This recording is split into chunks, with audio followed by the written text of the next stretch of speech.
Opposed? All right, minutes approved from August. Down to new business, the KM Youth Football Program. Just wanted to touch base and let everybody know that the youth football program started on September 11th. They played their games pretty much on Saturday mornings, pretty much all day.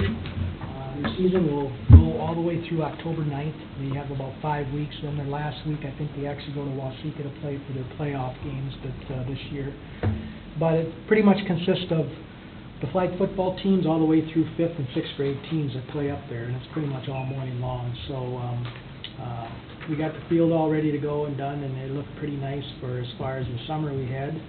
We did sprinkle it, for a couple weeks there with our big sprinkler just to kind of have it come back, so that did help a little bit. But it's not the best football field that we've ever had as far as the grass, but anyway, they are playing up there, and they play their games on Saturday. Okay?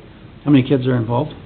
I have no idea. There's Okay. a lot of teams, I know. A lot of them. That's what Troy was telling me. His son plays, I think, in the 4th grade level, and he says there's a lot of players. And then there's teams that come from other towns. Is it full contact or tackle or? 4th, 5th, and 6th grade is tackle. Okay. Yep. And then I think it's the younger kids play flag, I think. Okay. Second and third. Yeah. Okay. All right. Veterans Park Tennis Courts. The condition. I received an email from a lady. I really actually don't know if she lives here in town or if she doesn't, but there was an incident up there on the weekend of September 11th through the 13th. I will read you the email and just let you know here what all happened, but she wrote to me, "Hello, Mr. Unger. Found your name listed on the City of Caston's website, so I hope I'm contacting the appropriate person. On September 5th, my 12-year-old son and I were playing tennis on the courts near the pool area.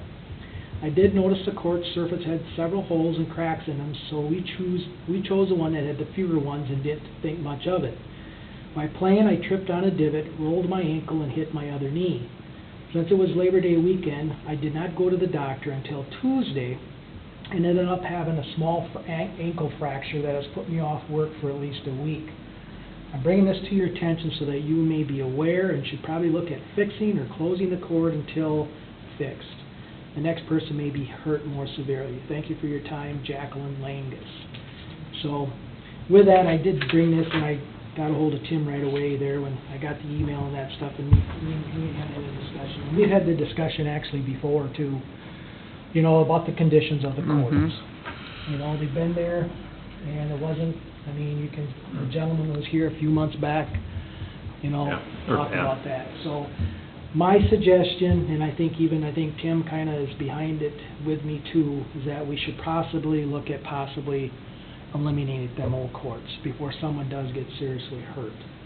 I know there's still something in the making, possibly yet with the school system, and would the city maybe be involved in the future of possibly finding an area where the courts could go.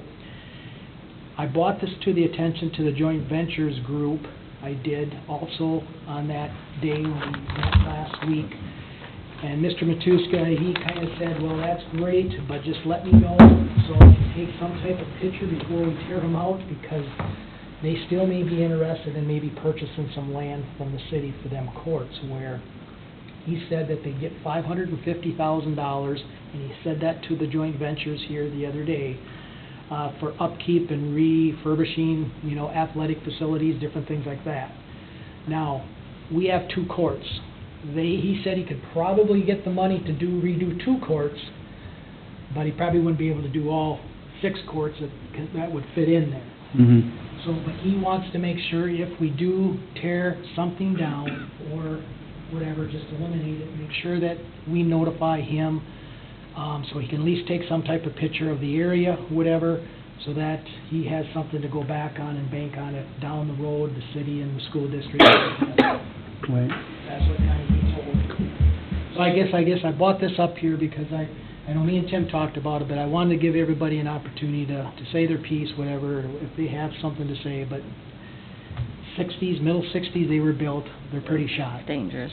And I know also too, I know me and Tim said, well, how much, Ronnie, you know, how much would it'd be $25,000 to fix them. I mean, cracks. You wouldn't really fix them. You'd probably get 2 or 3 years, and then the Yeah. cracks would come back through again. Yeah, I mean, So- if you had 25,000 out the window for 2 or 3 years, you know. And then the fencing's in rough shape anyway too, so. And then what I would do, if you guys all decide and recommend it to the council and the council agrees, then what we do also, we have two poles there with lights on. I'd have Jared pull the poles and the lights also. So the lights would be off the area there and stuff. The basketball courts would still stay there. Are the lights used for that basketball court out Yeah, there? Okay. yeah, we got that there, so we'll make sure that the lights are still there for the court, but, so I guess, what are your guys' thoughts, and anybody have any thoughts or any issues if we did tear it down, or?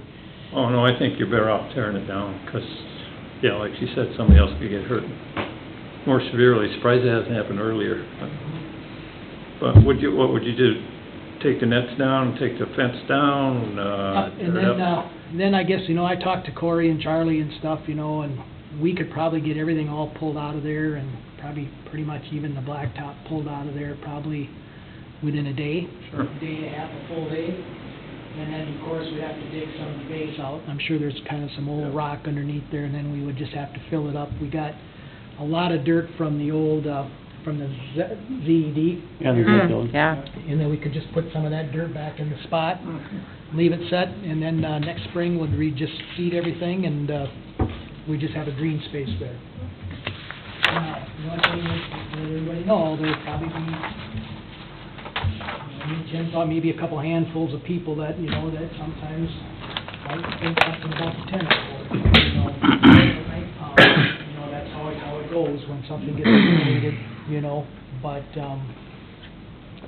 I know I talked to the mayor, Chris McCurran at the Joint Ventures, and he says he likes to pull through there a lot during the mornings, you know, before he goes break, he pulls through the, you know, the parks, takes a look at them and stuff. He says, you know, he told me right out, he said, Ron, he says, I've been through a lot this whole summer, he says, and if I've seen maybe 5 or 6 people there ever on any couple, 2 or 3 given days through the whole summer, that's about the only things I've ever seen someone playing on there.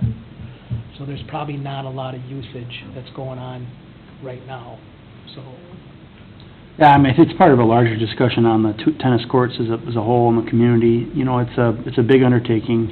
You know, if we ended up, I think Ronnie and I did measure off over there, and we do feel like we could get a more significant complex on that same site.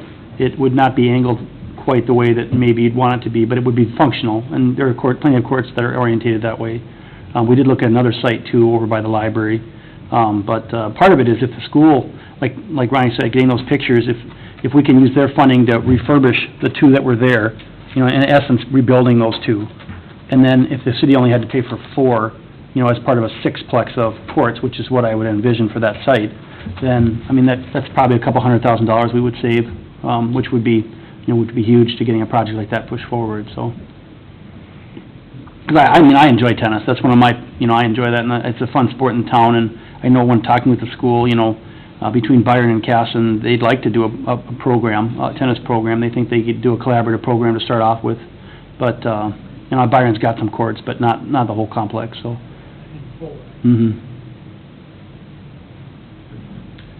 We don't have pictures of this pothole, do we? Here's my take on it. Anybody can get hurt at any time on any piece of equipment, whether there's something wrong or something not. Number 1. Number 2, she knows the courts are in rough shape, and she said she chose the better court, in her opinion. So she knew what she was playing on. Okay, as does anybody else that's up there playing tennis. Okay, because of that, and we know the condition of the courts, there's not much we can do to money-wise and budget-wise and what's going new. I don't think that justifies taking on a court because somebody hurt themselves on something that they knew was not fresh and new and flat.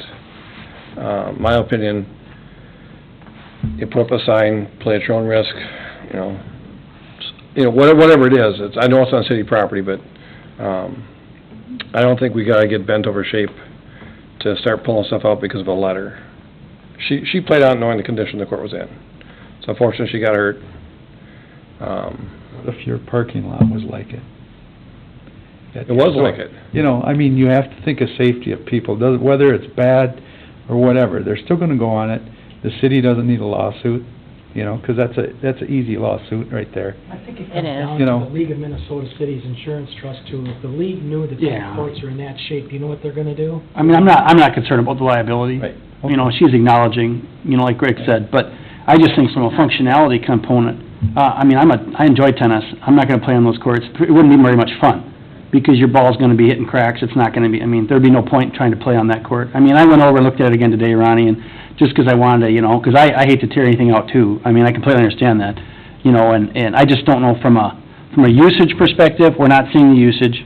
From a safety perspective, I think it's definitely not there. And from a goal for us to actually envision something better, which would be the goal, because I don't want to tear anything out without saying, hey, we're gonna put something better back.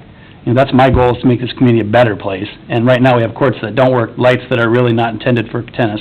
You know, they may work for, and I mean, I completely got what you're coming from. You know, I hate to take out an amenity, but I don't think that it's, using those factors involved, to me, it doesn't make sense to continue. You know, and I mean, I'll be honest with you, the Park and Rec Board can make the recommendation they want. I think if the council takes a look at those, realistically, they're gonna say the liability to us as elected leaders is not gonna be, it's not a good choice to continue to use them.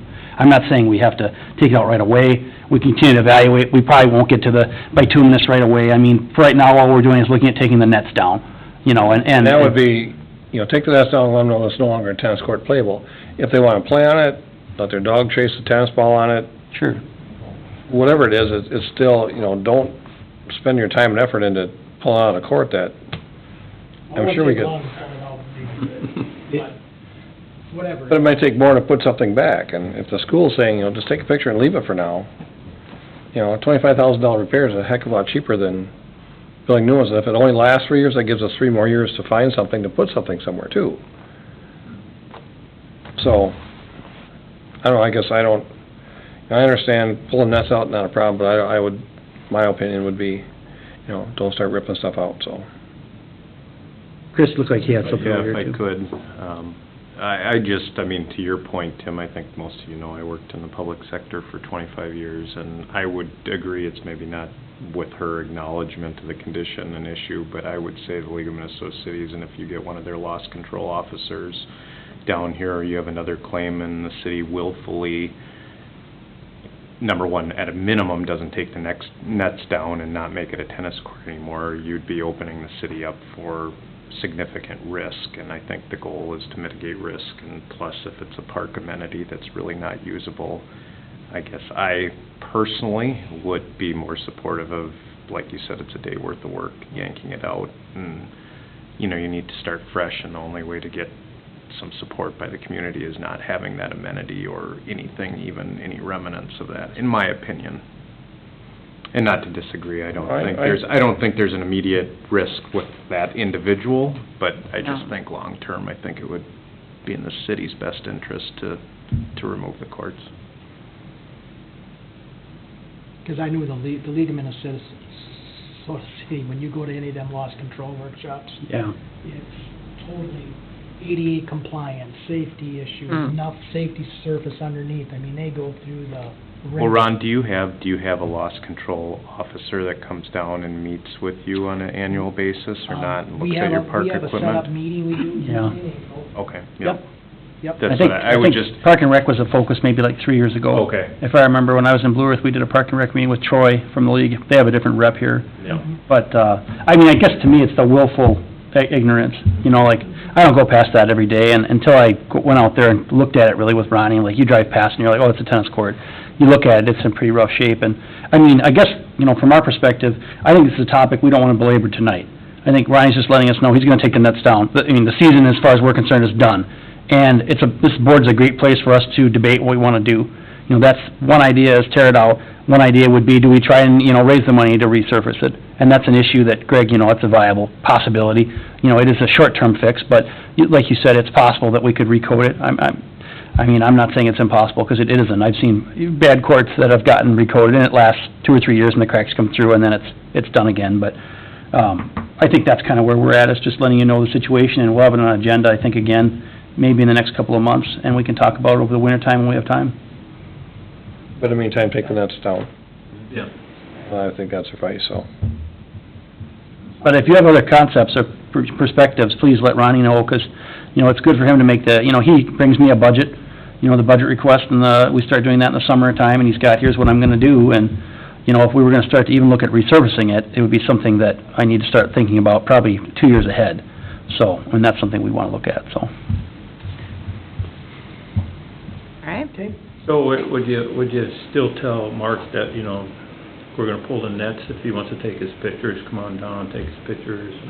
Yeah, I mean, that's fine, I can do that, and maybe at least he gets that put in his archives as far as a photo in his system or something, so at least he has that for future reference, But I'll let him know, and if I take a picture and I can send it to him, and I know I gotta take some pictures here of the wall, whatever, and send that to Tim too, so I can do that and send it off to Mark. Yeah, that sounds good. Let's document it, that'd be good. All right, draft of the park master plan. Lions. Okay, everybody got the plans there. I'm gonna let Tim talk quite a bit about this. Thanks, Ronnie. He knows a lot more maybe about it than I do, but I really, actually, when you sit down and you look at it, this is my quick perspective. There was 2 options that were there. Of course, option A is gonna probably be the most expensive part of it, but what a great design. It's something that I know for the people that's been on this board, alias Greg, we've always thought about a concept of having something similar to this down in that area once we got the park, and I think some of you guys, since we have had the park, from the south park to the new Lions Park, have been on the board, and this is what we've always kind of looked at. We've always dreamed of having a concept, something similar to this, where we'd have a 4-field complex, where we'd have some nice road going in there, a parking lot, I love that idea that they put in there of future possibly ice rink pad where we can flood it, and some really great bike paths through the whole park. And I just think this option A was, in my opinion, was really sweet looking, and hopefully in the future, whatever, this is something that possibly could get done here at the city. Plan B is another system where, like you said, it's the other option. It's probably more than likely probably not going to cost as much as maybe option A. We kind of know that. There is still some bike paths in there. The only concern that I would have would be the 2 ball fields, because that is a flood area and water has reached them areas that would wipe our ball fields and have caused a lot of damage. That'd be about the only thing that I would worry about, because I have seen the water up to the edge of the playground. That whole area gets covered. But as far as everything there to the left, I see they spread out the Frisbee golf course to make possibly an 18-hole golf course, stuff like that. And then, of course, maybe just a path that goes in over a bridge instead of a road that goes into that area up on the Vale property. But that's just something that I'm glad that they kind of threw some other options out there. But Tim, I said my piece, you can go ahead and Well, I think you kind of hit on the different components. I mean, and this is just a concept design. They weren't entirely sure where the new pickleball courts and new basketball courts were going over there, so you can see they are on the park map. They aren't in the location that they're actually at, but we had told them that those were coming, and so when he added those, I mean, we might even see additional pickleball courts, for example, added or something like that. I think you kind of hit up the nose on the head there, Ronnie, with the second concept is probably the more feasible, at least in the short term. One question I would have for you, Ronnie, is the viability of the baseball fields to the west there with the water. We know that area may be inundated as well, and so that would be the only thing I would counterpoint to kind of your thought about having them down there in Lions Park. My thought, when you go out on the Highway 14, that land is a lot higher. It's banked, and I know that we may end up having to cut that bank down a little bit. I think everybody's went out there on 14 and seen that area where it's at, and then try to maybe feed some of that dirt back into level it off. So that bank ain't going to be as high. It's probably going to be real close down to probably, road level. I do agree with you, Tim. Where that flooding does come in, I've never been in that area, in that field, that cornfield, if it's completely under or not, in that area where these ball fields are at. I don't know. I've always seen the water in our park down there. Sure. But I've never seen it up on the corn. So that's about the only thing I can tell you, Tim, as far as the water on that part, Yeah. you know. I mean, it looks like to me that two of those, if you look at the dashed lines, that two of those would be probably in the floodplain area still. Those, you could see the dashed lines that correspond, with the greens there. The other concern I would have would be the road connection. That's probably the biggest one, because ball fields, I mean, to be honest with you, ball fields can be a good tool for water. I mean, if there is flooding, I guess I'd rather have it flood on the, if it was gonna back up, it's better that it backs up here than it backs up further upstream. We've had that issue before where people along Masson Creek, kind of in the northeast part of town, have gotten flooding. So I know the council's taking a look at some other actions there. We're going to the bonding committee with a proposal to do some ponding on the west side of 14, hopefully, and that would fix a lot of these probably, which would be great, but that's another big project. Getting a road down there, I'm concerned about that. The cost of that, putting a bridge in over the creek, I mean, what kind of cost do we have there? The trail, put a box culvert in, put a pedestrian trail, and I don't think that's probably as big of an issue getting it permitted either, especially in city limits. We have a little bit more flexibility there. I think you even have a bridge, don't you, Ronnie? Walk bridge, Yeah. So, I mean, and part of it, I want you to be aware, this whited out area here to the north is part of the reason that we're looking at this too, because there is a housing plan. That piece of property was part of this land acquisition the city council made with the idea that they'd like to see some multifamily housing. And that's one of the reasons they're looking at integrating these trails in, because in order to really make Lions Park as usable as possible, we're going to increase the population density in that area. And so those folks will be coming down, this will be their primary park. Whereas right now, I think most people would default to the North Park, that's most heavily utilized. I was just down in Lions Park myself. It's a very nice park, but there's no bathrooms there. It has a little bit less usability. And that's something that I'd like to add in here, is I'd like to see bathrooms added in. I think that's going to have to be a huge need.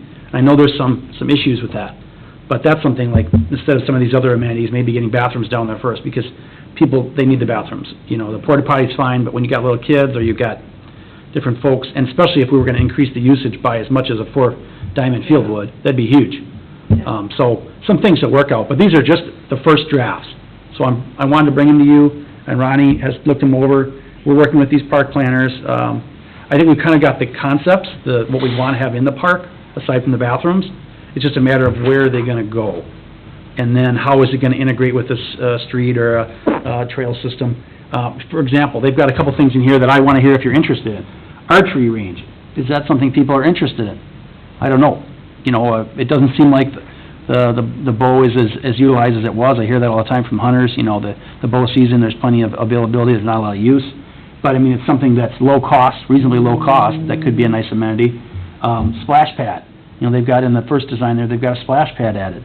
Now, I'm sure that would get a lot of use. It also has reasonably limited costs, especially for the folks that, like I said, live right in this area. They're gonna bring their kids down there, especially little children. I mean, what do you guys think about it? What do you think about the 18-hole golf course? That kind of stuff is all the stuff that I'm interested in getting your feedback on.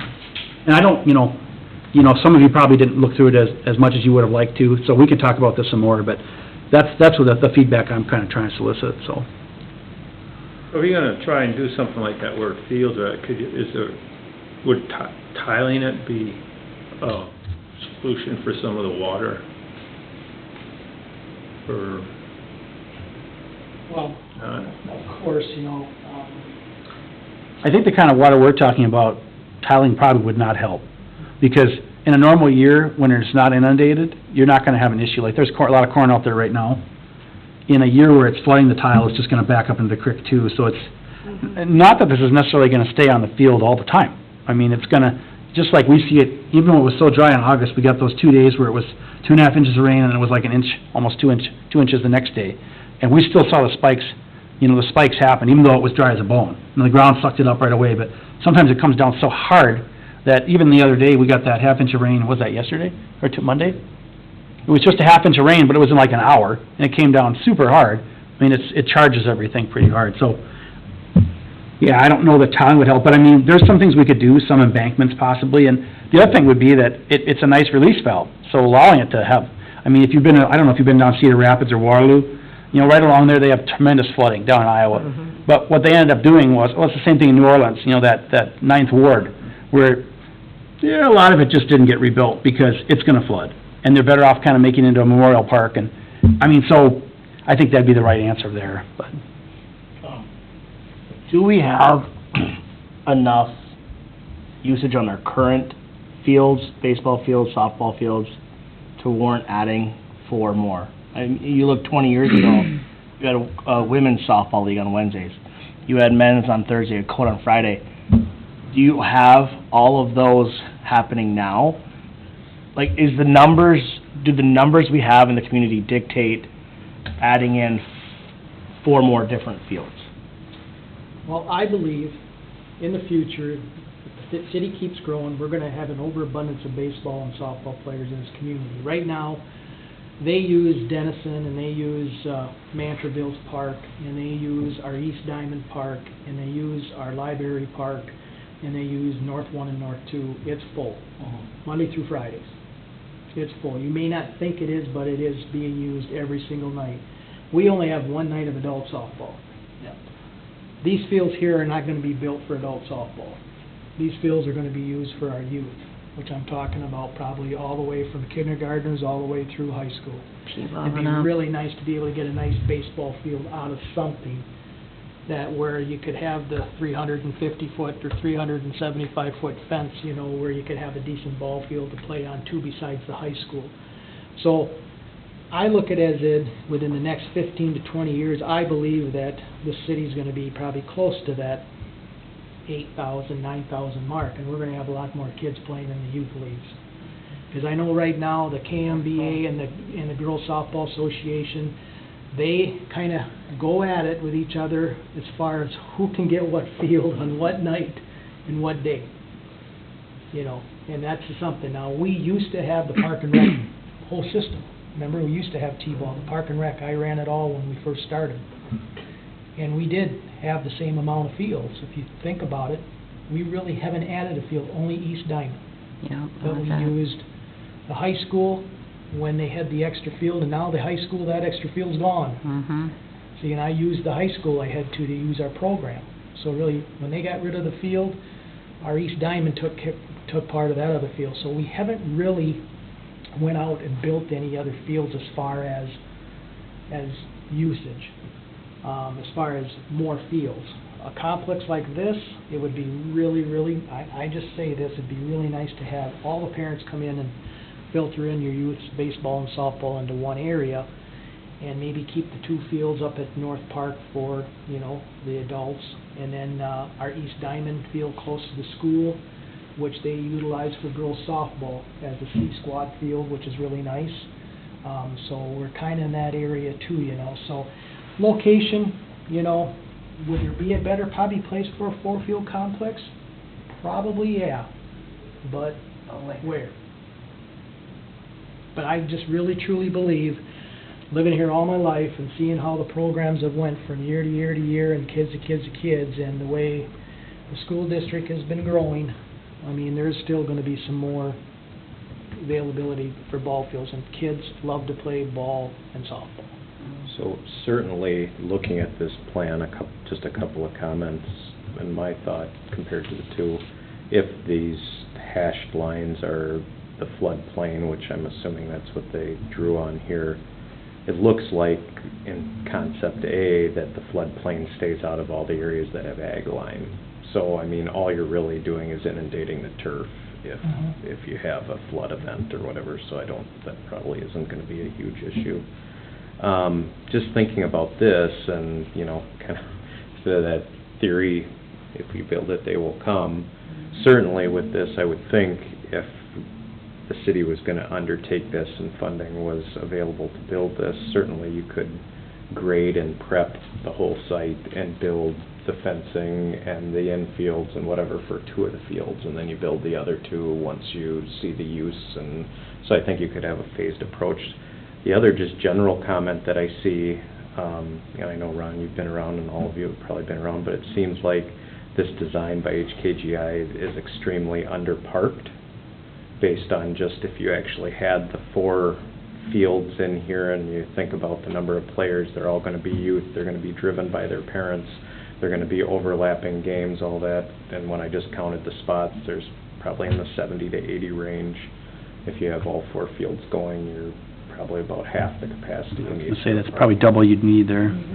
Up at North Park, I think we got 160, I think, or Yeah. 158, I think. Yeah, so that was something I noticed. I just think when we talk about the archery range or the warm-up area, I think this parking lot would likely need to grow and probably eat into some of those other amenities just to be able to adequately, service the park.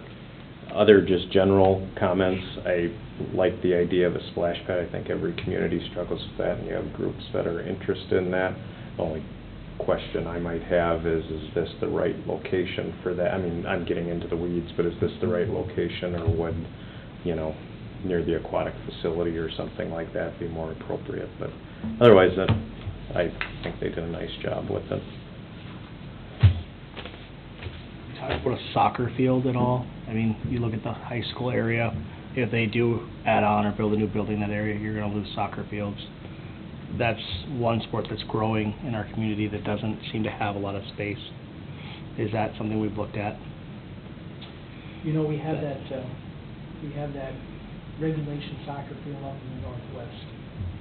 And it can be divided into 2 fields where, junior high can play their full games running east and west, you know what I'm saying?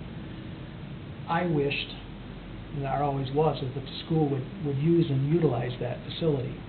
What right now they do is, all they do is take youth soccer, where there are 350 kids or 400, whatever they have, and they just use that as a practice facility. They play all their games on Saturday out to the high school.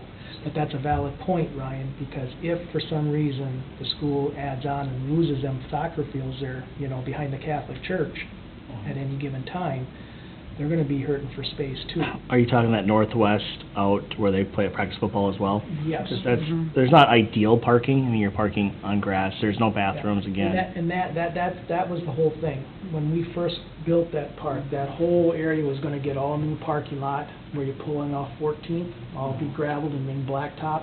And then we were also thinking of putting a playground modular to the north, so the kids that ain't playing soccer and the moms and dads are watching their families, they could play it. And then along that side where the house is back there, that was all gonna be an 8-foot fence along there for privacy where balls ain't gonna be hit into.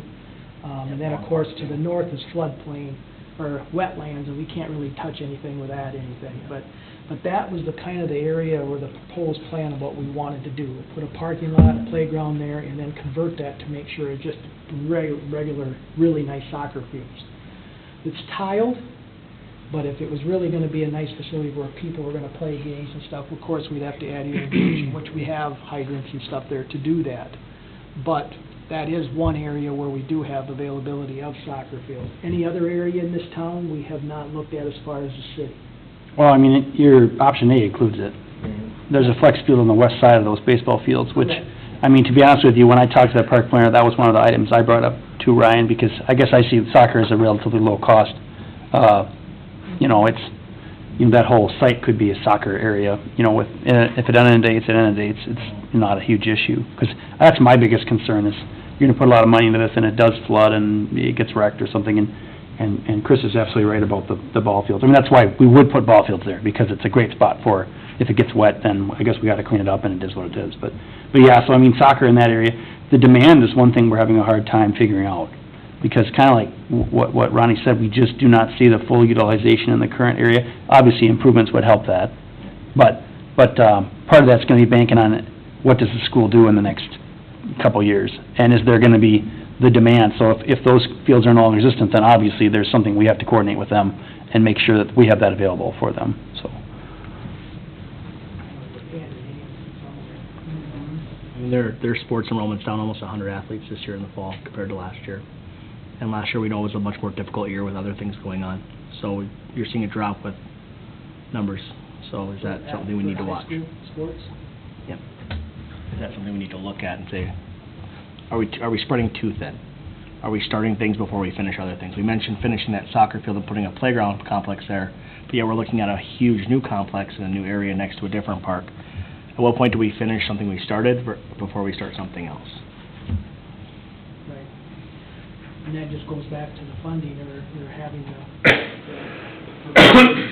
big picture plan of how much money we're gonna be able to do, in what area, what we wanna do, and that's how it always has come down to. And we've, in the past, we're limited. We've always been limited with funding.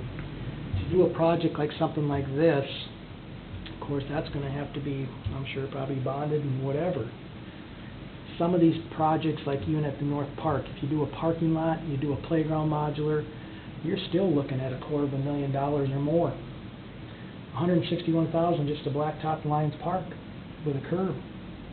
You know, that's major, that's big money, you know. So, yes, we need to look at the stuff that we have and try to finish them. I agree with that 1,000%.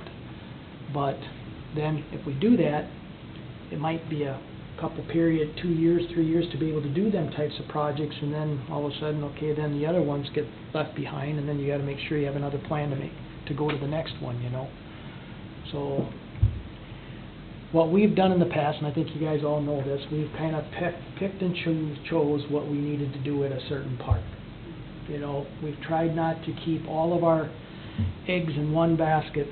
We've always tried to spread it. We've tried to touch this area, we've tried to touch that area, and try to, you know, work within of what we have, and that's kind of what we've always done. I know Greg can testify that for 20 years, that's what we've done. Mm-hmm. So if there's a situation where we need to look at maybe a main area, like what you're saying, Ryan, to try to say, let's get this part done and be done with it, and then put it in a 5-year plan where, okay, we're going to concentrate on this park right here and do it, and then that's what we might have to do, you know. Well, I mean, it brings up a point of, probably out of the purvey of tonight's discussion is on the regionalization versus community parks too. You know, a good example, the Northwest. You know, as that continues to develop, you know, we're gonna have, you know, park fees that we charge and hopefully land that's dedicated by the developers. They're gonna want smaller community parks too, which that means that a modular, small parking area, you know, it's kinda like the East Park is, Northeast Park there. You know, so for us, it's either we kind of go with some larger regional parks or we do the smaller parks, or, I mean, to me, what I'd like to do with this one is, I guess I'm risk averse, I'm money averse, this is gonna cost a lot, but I'd like to have this planning done, so that at some point in the time, you know, we can kind of say, okay, this is what we wanna do, some of these smaller things are gonna happen first, paving the current parking lot, trying to get bathrooms down there, and then, you know, I guess I would even say we would probably go to the state with some of this. You know, I don't know if you're familiar with North Mankato. They've got the Caswell Park Complex in North Mankato, which is a large softball complex. In order to justify, you know, a 4-unit complex like this, you have to have more than just community use. We'd have to be drawing in people from other towns and having tournaments, and I think that's not impossible. I mean, they get hundreds of thousands of dollars every 2 years from their, you know, from the legislature, and there's no reason Casson couldn't do the same. But it's preliminary, and I really appreciate these comments because it helps us. We're just setting a plan up. You know, Ronnie's made it clear to me that he's going to work for another 10 years, and at the end of that, he's going to, no. But, I mean, I just like to, we'd like to be able to say, here's what we're looking at, here's what we got on the plan, and if there becomes an opportunity, you know, it's the same thing with tennis courts. Like, I don't know if that'll happen or not, but I'd like to kind of say where are we going to put them and how much is it going to cost, because we know that nothing's getting cheaper. You know, I mean, talking about park modules, you know, 15 years ago compared to now, I mean, three times the cost, 4 times the cost maybe. You know, it's just incredible. So. You know, another thing too, another resource we could check in. Byron built that 4-field complex in that big parking lot over there. Yeah. Tom Rickey, good friend, I know him real well. Maybe I can get some info of how the city of Byron did that, how, you know, we could look into that. Sure. I know that what they did, I just remember that the farmer owned the land, and they bought it from the farmer for, you know, maybe $100,000, 800, or not, about $80,000 to $100,000 of land, and they never moved on that land for about 3 to 5 years. In the meantime, that 3 to 5 year, then they got the plan together, and then when that 5-year plan come, then they already had some funding to be able to do like you were saying. they did the fencing, and then they did the, they did all the dirt work, and eventually, they got a nice facility. And this year, I know almost every other weekend, they held youth baseball tournaments over there. So that's just something that I know that this would be something that would be, similar to that. But Well, in terms of funding too, I mean, something we could look at, the council will have to make that decision, would be some kind of local option sales tax. If we were gonna do a complex like this, Rochester just, last year they had on the referendum and they had a park proposal that was approved, and they're gonna be trying to figure out where they're gonna be putting that money down, and, but yeah, I think that's where we're at, is we're just in the planning mode. It could be quite a while before we execute any of these things, but just wanted to get your feedback on that, so. Yeah, good. Okay. Thanks for your work on that, Tim, by the way. Tim's the Yeah. one that got this all together, by the way, and got it started. Yeah, it was nice. That has always wanted to be done for a long time. I've We been just here didn't for a know how to long time. start. Exactly. So, Yeah. thanks, Tim, on that. You bet. Thank you. All right, down to Aquatic Center maintenance update. Okay, the aquatic maintenance update, I just got a few things I wanted to let you know. We've drained the water in the pool, of course, you've seen that, and we've added our winter chemical to it. The umbrellas are off. I've got them all sent off. I sent them yesterday down to Waterloo, down to the tent company that does the repairs for them for us. And they should be back here before the winter comes, so we're all set to go for next spring. Also, too, I did get a hold of Sheldon, and he's getting square footage for us to do the caulking around there, and hopefully he'll be here in a couple weeks to get that done, so the water don't get in between the building and the deck there, to keep that up and going. And I called Superior Plumbing, and the construction manager, Shane, is gonna get back to me about our blowout valves and stuff to make sure we can get that all done here before winter, and that stuff, so next spring when we start up, we don't have any leaks like we did this year, which was really kind of a bad situation. So we'll be getting all that done as far as the maintenance. And then, other than that, I think everything else looks pretty good as far as maintenance goes. Our paint kind of held up, it did held up really well. And I went around and looked at the deck today, like, the guys are starting to do that wall and stuff, and gosh, our pool deck looks really good yet. We haven't really had any hairline, really cracks or anything, so for them people that did the cement work for that, and all the sand that we hauled in there, did a fabulous job for cement work, because we're already 7 years old, so just to let you know, it's in pretty good shape, so, okay? All right, down to old business, Lions Park, basketball and pickleball. Yep, I wanted to touch base with everybody as far as pricing and everything, how everything went that way with let's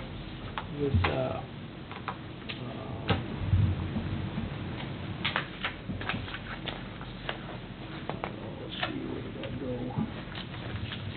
There it is, underneath here.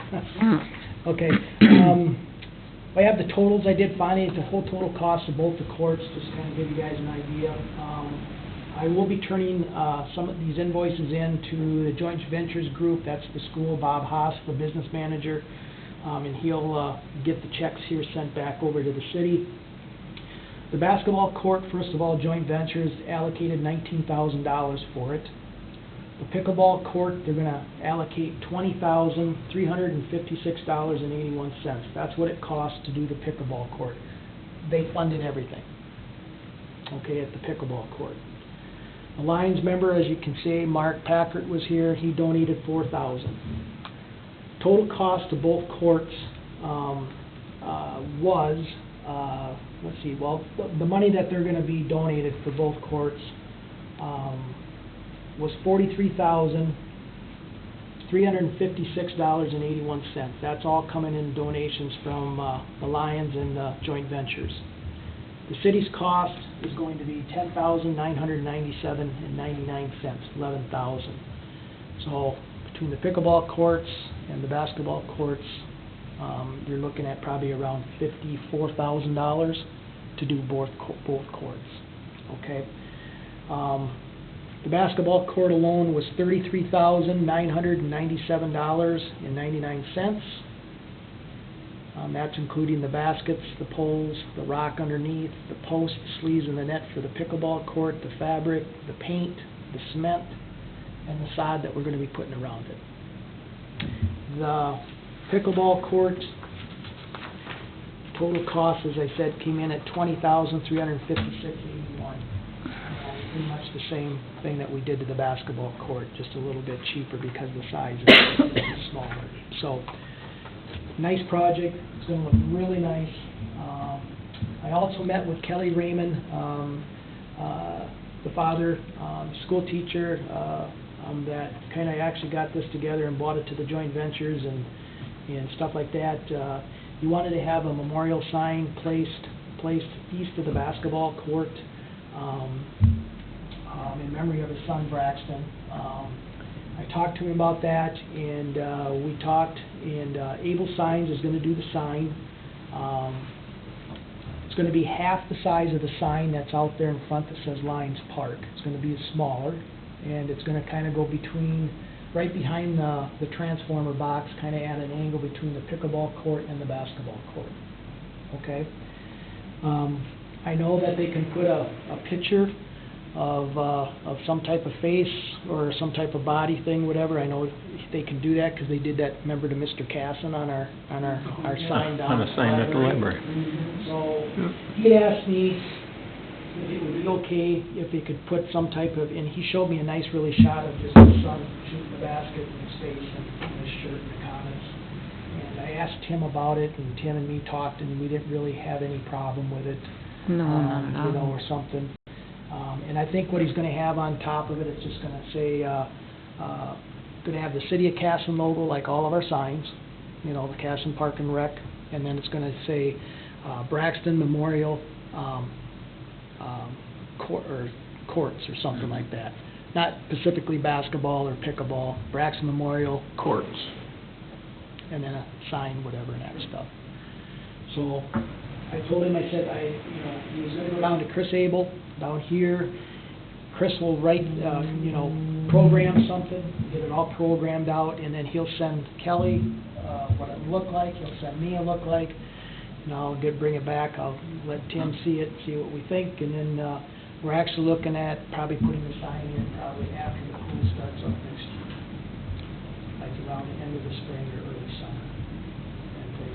So, just wanted to let you know on that part.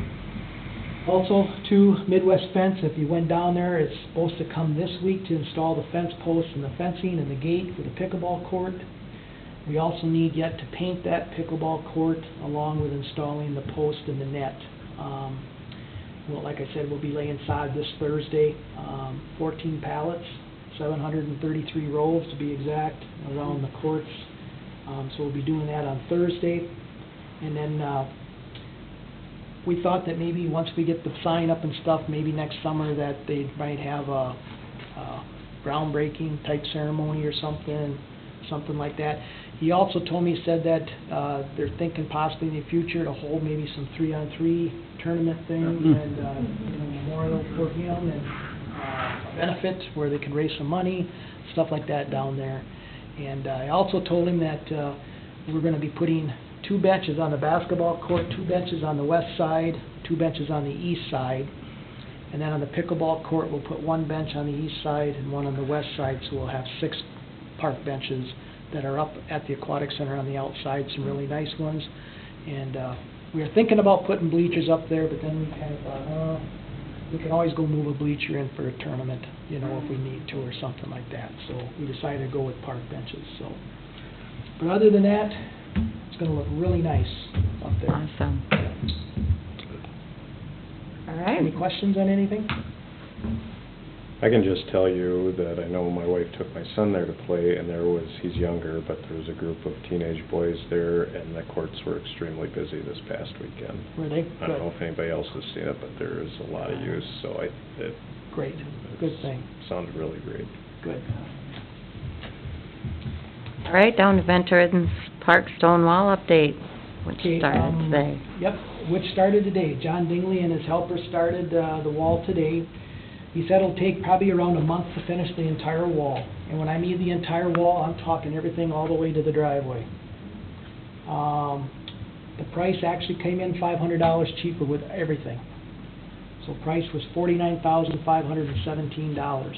That doesn't include the additional $5,000 for his lodging costs. So that is something we're gonna pay, so it is something that should be included as well, Ronnie. Yep.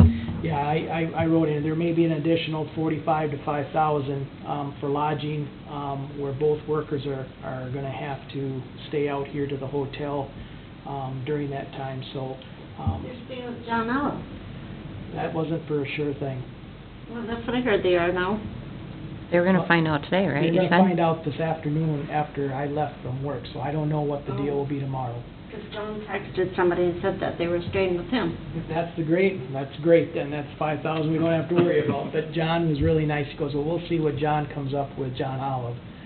I said, okay, just let me know tomorrow morning, so I don't know what the outcome was. But if you said that it went good, That's what I heard, so. okay, so that's good then. So, anyway, yeah, it's gonna come, and then, he's gonna do the whole thing, and like I said, they said that they should be done, hopefully by the end of October. So, and like I said earlier, I'll take some pictures, now and then, and I'll give them to Tim, and Tim can kinda update it on Facebook and whatever, and kinda show the community. Ryan, do we need to, so I think we cut the first check for that today. Do we need to talk to Janice Borgstrom about that then, getting the reimbursements for those? Yes. Okay. I'm gonna cut a check for $11,438. So we cut the check today, that's the materials total and the start of the work. And then what'll happen is that 25% of the completed work, he will let me know, and we'll have to pay him $8,711.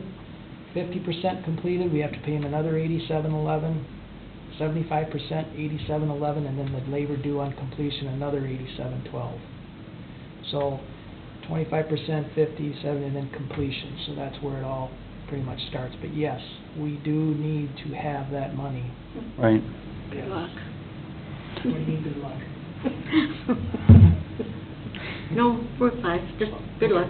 But how much did we totally raise again? I mean, you guys raised, I don't know. was it 43,000? Well, that's including their money and some money I haven't gotten yet, and I'm still trying to get some money that people pledged, and they haven't come forward with it. So it was 43,000, but Okay. So how much do you have right now, Jan? Do you have any idea? Committed? I Half don't of know, it? maybe 30. 30,000? Okay. Okay. Yeah, the sooner, like I said, the sooner we can get something figured out, the better. I mean, is she the right person, you think, Janice, to take those into? I mean, she came in and told us that that's how she wanted it, so. She has like $11,000 Okay. for the wall. Okay, 5,000 of that came from KMTL. Sure. And then they have 6,000 and something Raised, that they okay. raised. well, I'll get a copy of that. I'll get a copy of that. Remind me tomorrow, Mhm. Jan, Mhm. and Ronnie, don't let me forget. Oh, you've got it. Yeah, we'll get a copy to her right away, because I want to get that sorted out, so. Okay, sounds good. Okay. And then Sheldon, for his part of it, of course, you know, he is having the pavers, the red pavers in the front, remember, and the moons there, you know, kind of whatever. He is talking to Sheldon to get him figured out when he'll need Sheldon there to jackhammer out the front of it and then start, because he ordered today, he ordered the pavers today, so from a company in Iowa, so that'll be shipped in, the pavers and stuff. But he's gonna work it out with Sheldon when he needs him to get up there with a jackhammer to pull all the old cement and stuff out. They had to go rent a boom from over to Byron to get up at the top peaks to repair them caps. And I think they're gonna be doing that either tomorrow or Friday or Tomorrow, something. he said. Yeah, so, anyway. Okay, All right. any questions on the wall? What did it come in at, the total again? Total came in at $49,517. And that's not including Sheldon's Right. price either. Nope, that's not Sheldon's. Sheldon's is an additional $16,755. So total would be around $66,200 and some dollars. Yeah. Yep.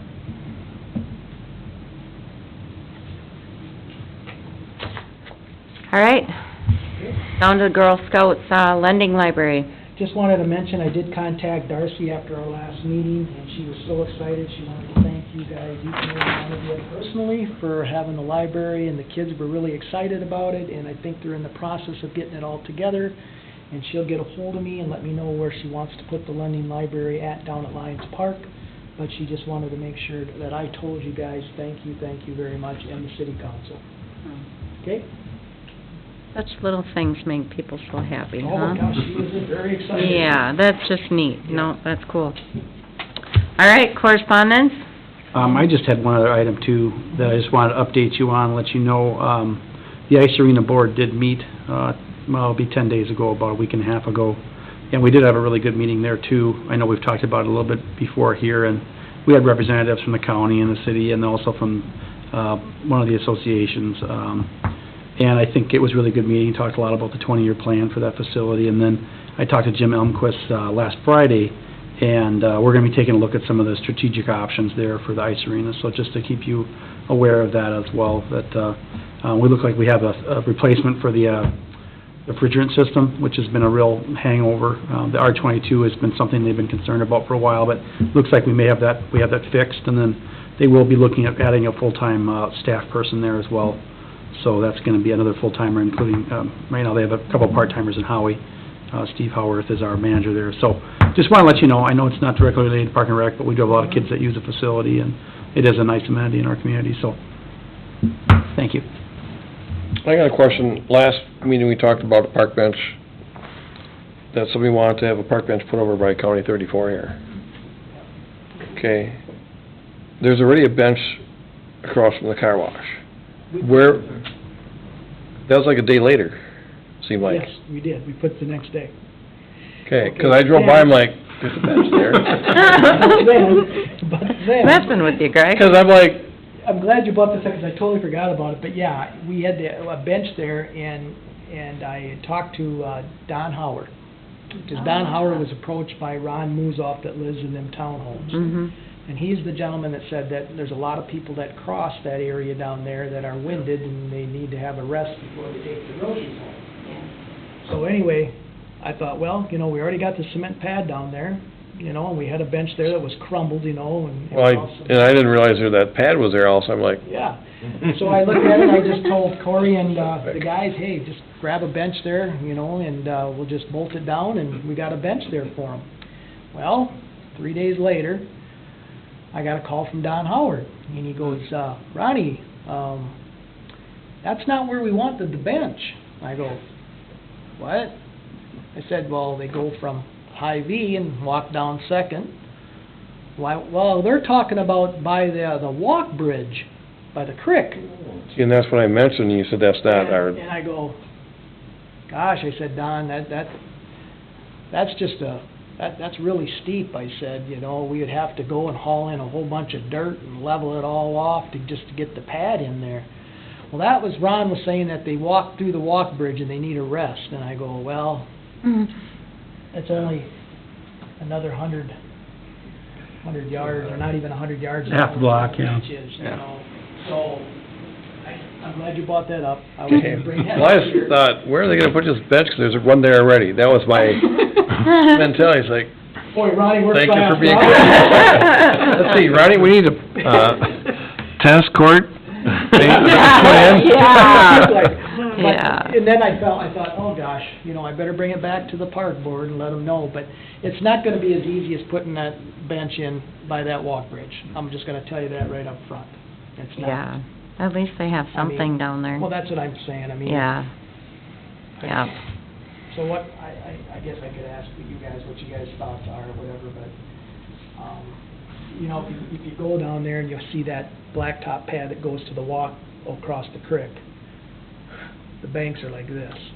Yeah, see, and that's where, but we can't put it on County 34 coming around Right. between the townhomes and the walk bridge, because, there's a lot of people, when I go home that way quite a bit, and I'll come to work that way. A lot of people walk, and I don't wanna say they're older, but there's people that, walk with their little dog, and there are some seniors that are, I don't see them carrying groceries. Right.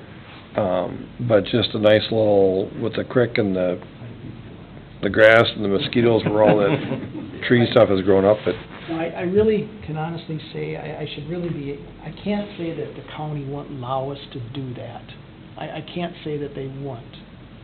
But I know in the past, we had remember I told you guys, we had slow children at play on where the ball Take it field off. is. The county officer got a hold of me and said, take that sign out. Yeah. He didn't want no sign there. saying children at play. That's county right away.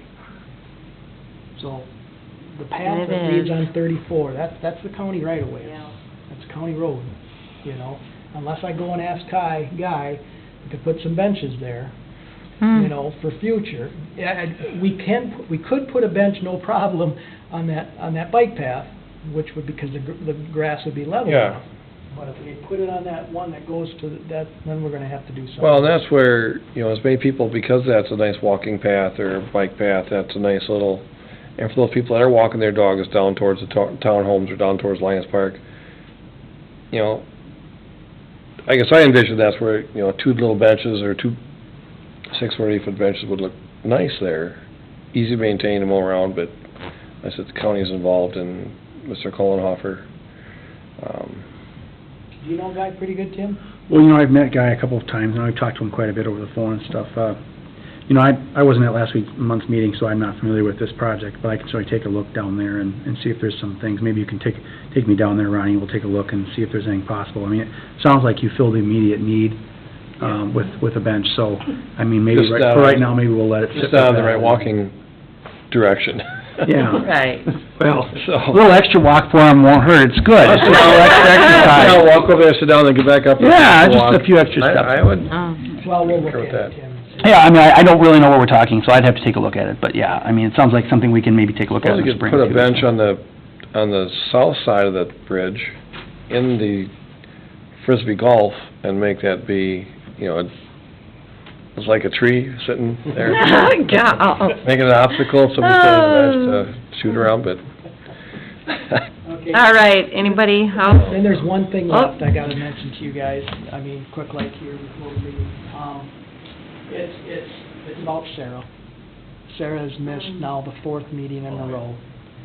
And normally after 3, it's pretty much termed that she probably's not interested in serving on the board. Yeah. She doesn't call anybody and let us know that she's not coming or anything. So, you know, she was the extra.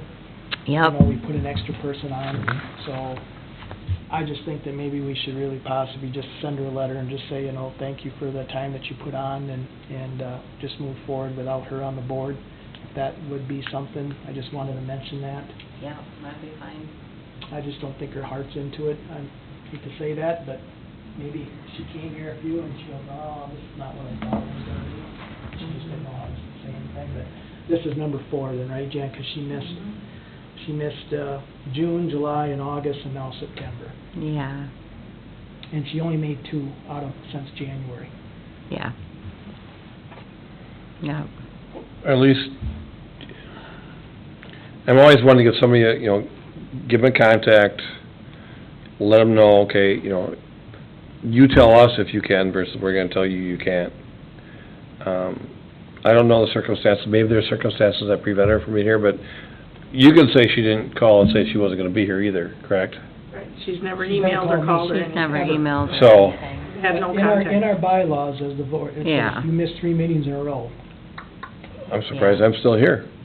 You haven't done that. I'm grandfathered in. I should be too, right? I'm right behind you You should be, yes. almost. Um, No, I agree. No, I would- And obviously her heart isn't there, or she just realized, oh no, I'm busy with the kids. Kids are- and that one You know, meeting she and that did- happens. The one meeting she did come, remember, she brought her son here. Yes, she did. And so she doesn't have daycare or whatever during that time frame. Oh, and I have no hard. problem with that, you know, it's a different, might be different if she's on the board and was here for half, or 3/4 of the time, and then the following year was less, and the following time is, Yep. I agree with that. So Jan, I think we'll just write her a letter, give her a call or something. I just wanted to bring that up, because Sounds good. other than that, I don't have anything. All right, our next meeting then will be October 18th. And if nobody's got anything, got a motion to adjourn? Make that motion. Second? I'll second. All in favor, say aye. Aye. Opposed? Meeting adjourned. Thanks very much, everyone. I should have asked, so we don't have to replace her though, because she's an extra one. Oops, I'm sorry. Twist. Now you get to twist. Tim, do you have Now I... 5, 10 No, minutes you- to chat quick, or? Sure, absolutely. I know you got your kiddo at home and